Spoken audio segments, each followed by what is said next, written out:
I'm Becky Dowd, and this is Journey to Salvation. Join me as we walk alongside real people and hear the unique journeys that led them to faith in Jesus. In 2017, my husband and I were in Guatemala spending time with a retired couple from the U.S. The couple moved to Antigua, Guatemala to work alongside those serving in areas of extreme poverty. They told us about a guy that served people that lived on a dump. Before we knew it, we were making the 1-hour trip to Escuintla. Escuintla is a department or state in Guatemala, and the largest city in that department goes by the same name. The dump served as a way for individuals to earn a living through sorting through newly dumped trash and pulling out anything they deemed as valuable, especially recyclable items. These items can be sold to individuals near the landfill entrance for cash. Also, it is all too common for people to live on the landfill, being exposed to a toxic environment. On a small piece of land that bordered the landfill, we met Oscar Palencia. This property was named Land of Hope, which was something that Oscar trusted it would be for this community. On the property in 2017, there stood around 10 duplexes and the skeleton of a building that would become a clinic. The clinic would initially be a place for medical mission teams to work as they serve the people in this community around the landfill. Stay tuned to the end of the interview for an update on the Land of Hope. I have been back to the Land of Hope a few times since 2017. When I was there in 2022, I asked Oscar if I could record his story about the Land of Hope as well as his salvation story. Listen in to Oscar's journey to salvation. All right, my name is Oscar Palencia. I'm from Guatemala. I was born and raised in Guatemala City, and from a middle-class family.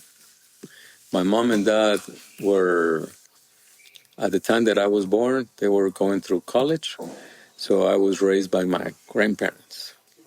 And so after my parents graduated from college, my mom is a lawyer and my dad is a engineer, computer engineer. They work very hard and they got a life. I'm the oldest of 5, so in our house we never lacked anything. There was always everything, every single thing that we needed.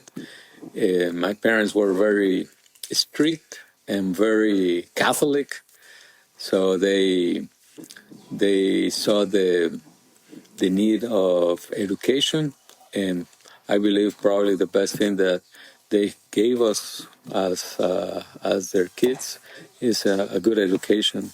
They put us through American school, and it was a blessing being able to learn another language. But even though they gave us everything, they provide everything for our house. We didn't lack anything, but it was a home that we didn't have Jesus. When I grew up, when I was a teenager, I grew up very hardened because I had everything, but what I wanted, I didn't have. And my parents, they were workaholics, and I didn't get to have or spend quality time with them.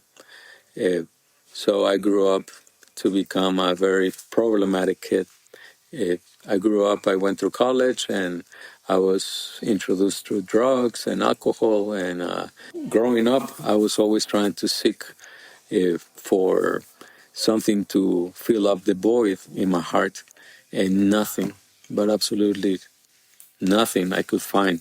And I thought that probably religion will bring me to Him, and nothing. It filled it up. So I was a good Catholic, very good Catholic, because I saw it in my parents. But I was very like lonely, sad, and driven by the world. So one day, so I was 37 years old when I accepted Christ as my Lord and Savior. And that day, I was so into drugs and pleasures and everything that I couldn't continue living anymore. I was in so much pain, and my void in my heart was so great that I needed to end it. But as I have shared before, I was such a coward that I didn't want it to hurt. I was hurting, but I didn't want it to hurt even more. So one day I had everything ready. I had uh, drugs to OD, and I already had given my goodbyes in every single place. And at the dump, I remember it was the last time that I was doing a soup kitchen, and I gave my goodbyes. But on my way back, driving in the back of a truck, I was just so eager to get back to Antigua, not even to my house. I was kicked out of my place because uh, I was a mess. So nobody wanted to have nothing with me. And the only place that I feel love was a garbage dump over an hour away from my home. So I was eager to go back to Antigua and OD, but in the back of a truck surrounded by volcanoes, uh, Phoebe, who's now my wife, at that time she was just a volunteer, she looked at me and kind of in this disbelief, she asked me to join a Bible study, and something inside my heart just felt like I was seeking or looking or waiting for an invitation. And even though I had make joke or fun of her because she was a believer, and I used to think that I was a believer too, but I was not. I never had a relationship. So that day, I remember seeing her and seeing her so happy, and I wanted what she had. And now I understand that it was a relationship with Jesus. So that day, instead of running to the needle and uh, heroin, I ran to Jesus, and I accepted the invitation. And I remember walking into that Bible study, and I just felt that Jesus was there, and I didn't want to leave. That's the truth. I didn't want to leave. I was never felt as loved as I felt that day. So now in Christ, like before Christ, I was without hope, without a purpose. I was just living a life in death. I feel like when I share at the Land of Hope my testimony, I tell everybody pretty much like I was a zombie. I was walking, what do you call it? There's a TV show like The Walking Dead. I was a walking dead. I was walking in death and nothing good in me.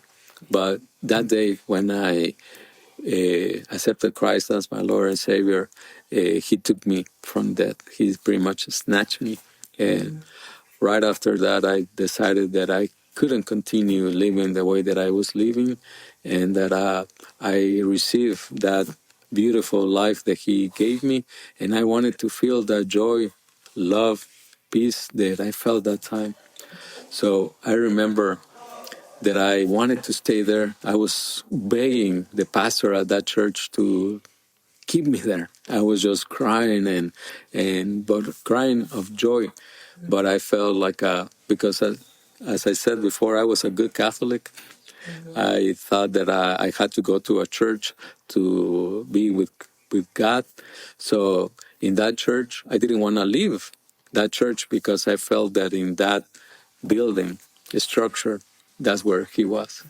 And but I believe that the pastor didn't know what I was experiencing, so I had to go out into the streets again.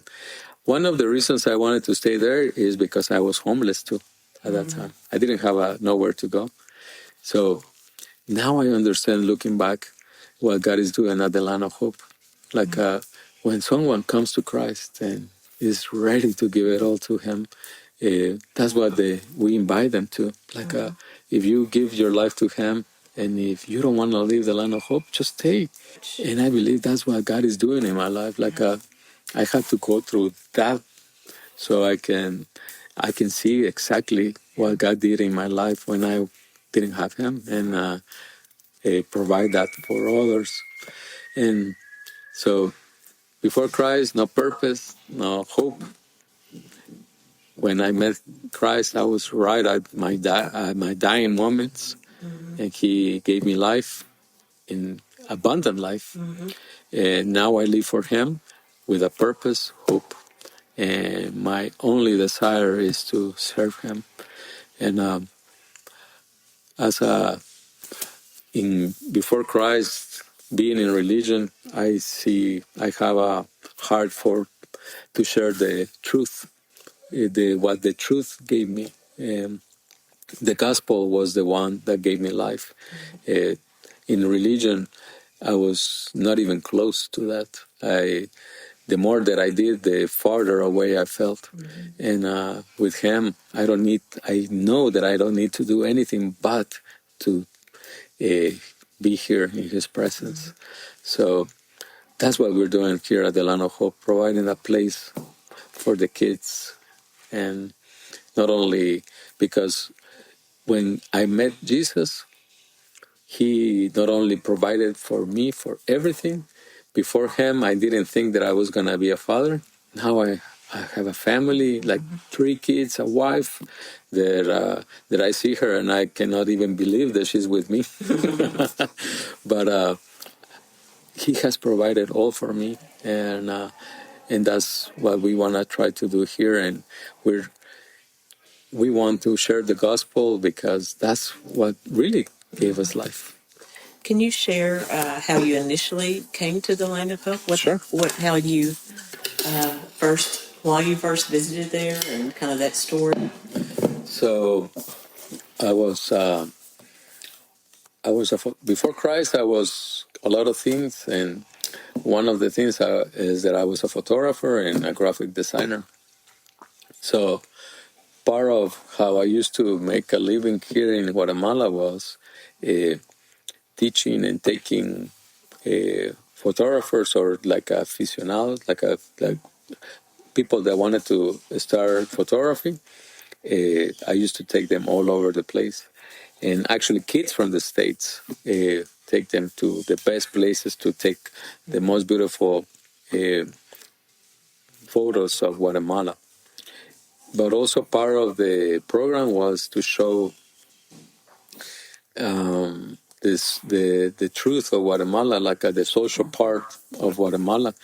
And at that time, I used to think, what better place than the garbage dump? So I used to take a bunch of people through the years to the garbage dump in Guatemala City, but the garbage dump collapsed. So it was on fire, so it was condemned. So from then on, I couldn't take anyone into the garbage dump. And that a friend of mine told me about a garbage dump in Escuintla. So I knew that a team was coming of 7 photographers, that I had to take them somewhere. So the time came to take them to do the social or the part of the showing them the garbage dump, and I came to a Escuintla dump, and I remember going up. We were in a van. It was the first time for them and for me. 8 photographers that never step into a dump in Escuintla. And the first thing that I saw walking, going into the dump, was a bunch of kids. And what I thought, because I didn't see that in different dumps, kids there, like the other dumps that I have visited, even in other countries in Central America, I never have seen that many kids. So that time when I saw kids, I was like, oh wow, this is going to be great for portraits. We're going to take great portraits. So I was just a taker. I was just there for a reason, and was to take photos and didn't care about anything else. So I was very selfish, and we walked into the dump, and it was so messy. I remember going up on the hill of the garbage. There was, at that moment, it was like 28 years of dumping in that same spot. So it was a huge hill, like a mountain of trash, what we call the Mount Trashmore. But it was a huge mountain, and I remember being up on there and just checking on my people that were all over taking photos, and then something struck me, and I said, let's just go. So I started seeing that those kids that welcome us, they weren't playing, they were working. I saw mothers carrying babies in their bags, and they were not there for pleasure or for having fun. They were there working, and they're being exposed. I saw a couple of garbage dumps dumping garbage almost on top of the people. So I got very sad and started trying to get out of that place as soon as I could. Something that never happened before. Like I remember being in the other dumps and just talking with kids. I love kids. I love being around kids. But that day I needed to leave. So when I was going down the dump, I saw something in the distance, and then that something started growling and got my attention. So I started walking towards that, and I saw that it was a toddler, a kid, that he was so full of garbage that he was almost camouflaged by it. So the closer that I got to him, um, the louder he got, and I didn't understand why he was growling at me. So I thought that he was hurt, but then when I got closer, I noticed that he was protecting his food, and that broke my heart. And me, when I was his age, I had it all. I had good food, like everything, and I didn't understand why this toddler was by himself eating garbage, and I didn't feel as bad as my childhood before, because before I had food and I had someone to take care of me. This kid, his name is Angel.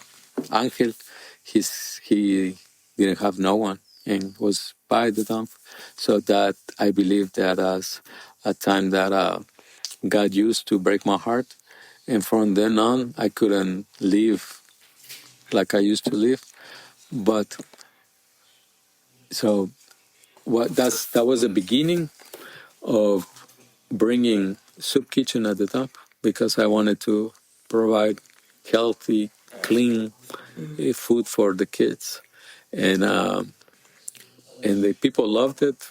And all of a sudden, like back in Antigua, everybody knew me, and everybody knew that I was a troublemaker,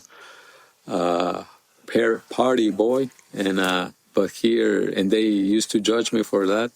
Uh, but here, everybody loved me, and didn't matter. Sometimes I didn't have enough money to bring a soup, but just by being here, people just welcome me. But there was something beautiful that God was doing in my heart at that time. But I didn't have someone. I believe I didn't have someone that shared the gospel with me. And that's why I make sure that anyone that comes to the Land of Hope, or anyone that crosses our path, or anyone that we are pouring into, they know that we are believers and we share the gospel.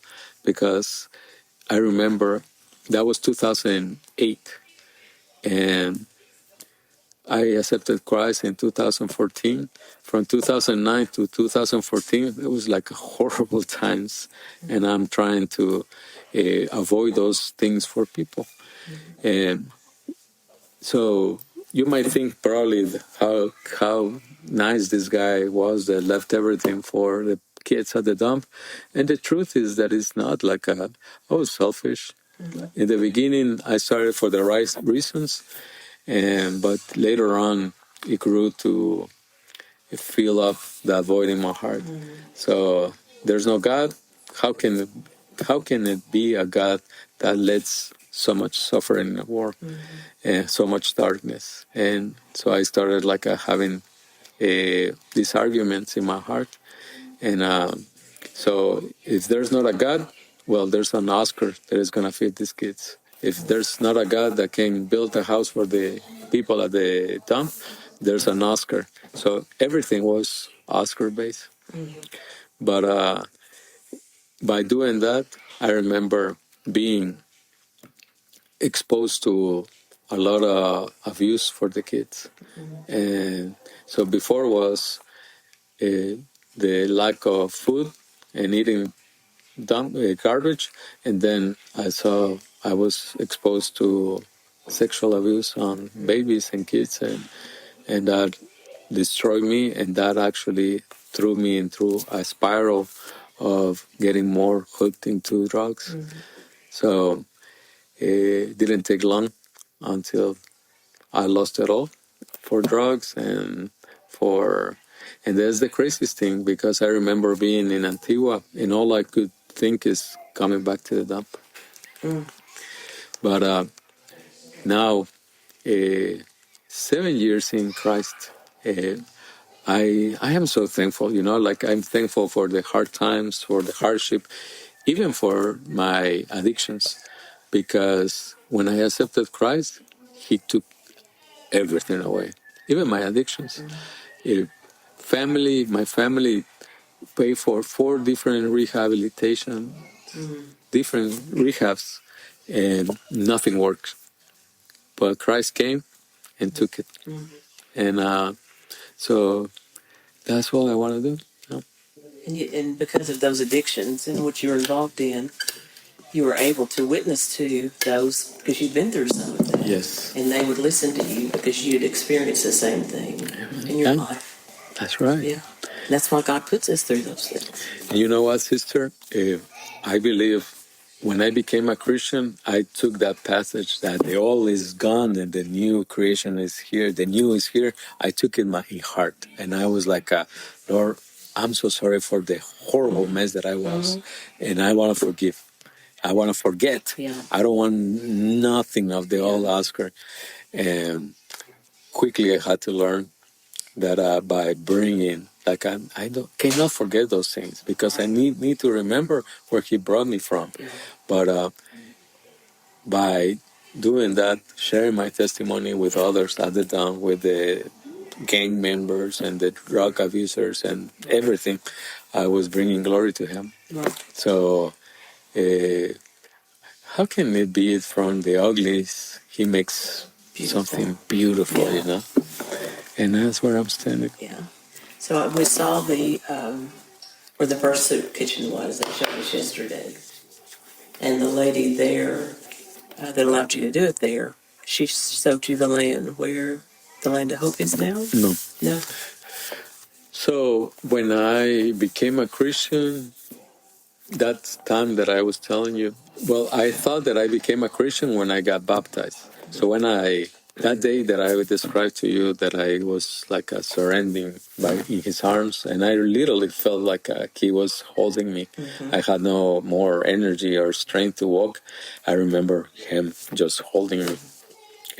That was August 2014. So from August to December 2014, that was a gap. That long took me to baptize, and I was going through a lot of things, actually my addictions and all that stuff.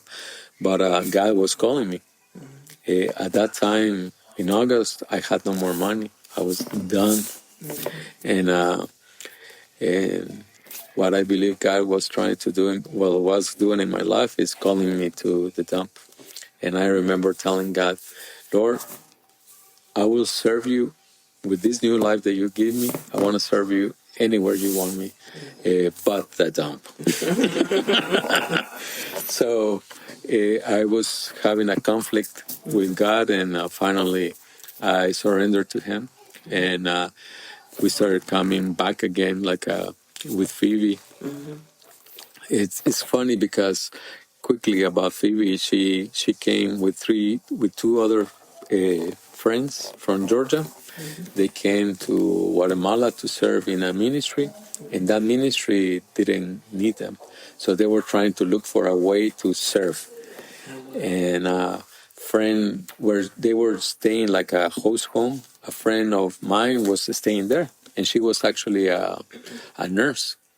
So at the time, I was trying to do everything for the kids. I was doing soup kitchen. I was doing a lot of things, and I used to invite nurses to come with me to take care of the wounded and everything.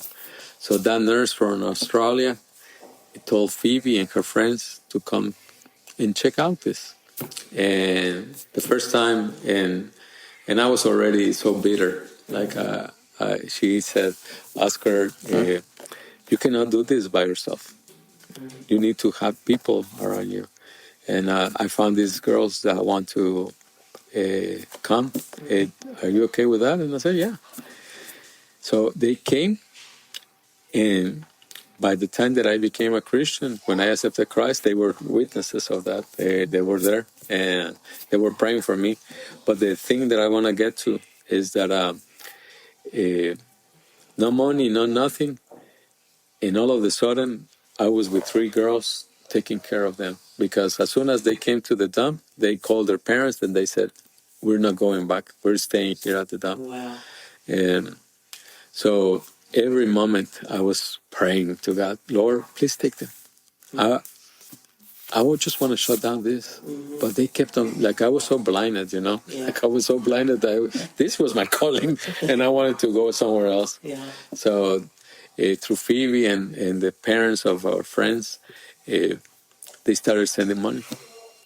And the money to continue doing the soup kitchens. Oh, wow. And from the soup kitchens grew into the Land of Hope.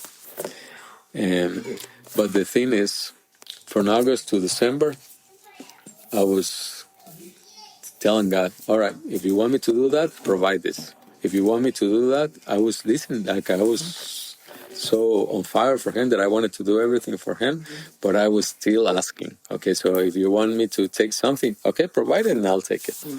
So I remember I learned really quickly that he's not gonna give me. He already gave me life. He already has his work is completed, and I am completed in him. So I just have to trust. So when I accepted Christ in December, when I got baptized in December, a month later, not even a month later, a family from North Dakota told me that they, in a dream, I think, they got in their heart that to give us the money to purchase a land. And what they gave us was for purchase this land, and there was a little remaining. And the remaining actually was to pay exactly until the last penny, the taxes and legal fees. It was just, he provided for everything. So, yeah. And it was so cool because without, in every single step of the way till now, God is telling me just show up and just obey, be obedient, and be present. And and I'll do the rest. I'll do the rest. So that time I remember being there at the dump, and out of nowhere, the landowner of this place, what is now the Land of Hope, she or he used to live in the States, and like years in the making, finally they got their residency, and they were able to come back to Guatemala. And so it happens that it was at that time that we got that money. Oh, wow. So no coincidences. Yeah. God did it all. Oh, yes. So He had a plan. he had a plan, a beautiful plan. Yeah. And that's, I believe that's my testimony, sister. Is like nothing about me. It's all about him. Yeah. And that's what I'm trying to share with everybody here at the dump. There's nothing lost. Even if you're at the dump, like I was, nothing lost. We can, if we surrender to him, and if we really believe. You're starting at zero. Yeah. You have nothing. I had nothing. Yeah. I had no house, no home, nothing. Yeah. I was nothing. I was nobody. Yeah. My sin, my decisions, my selfishness, my addiction made me nothing. Yeah. Now I live because He lived in me. And I'm praying because the land of hope is becoming like little for the big dream that He is putting in our hearts. Today, the Land of Hope continues to offer refuge, safety, and hope. The property now consists of a church, nutrition center, housing units, inpatient housing and care for the severely malnourished, a soup kitchen providing food 6 days a week, clean water access for the community, a women's clinic for prenatal and postnatal care. They also serve the local school. If you would like more information on this organization, the website is buildingguate.org. The link can be found in the show notes. You will find photos of the Land of Hope by going to Podcast Extras on thejourneytosalvation.com. Podcast Extras is found in the main menu or right below the podcast list. Additional information can be found on the website as well, and be sure to subscribe so you'll be notified when new podcasts are available.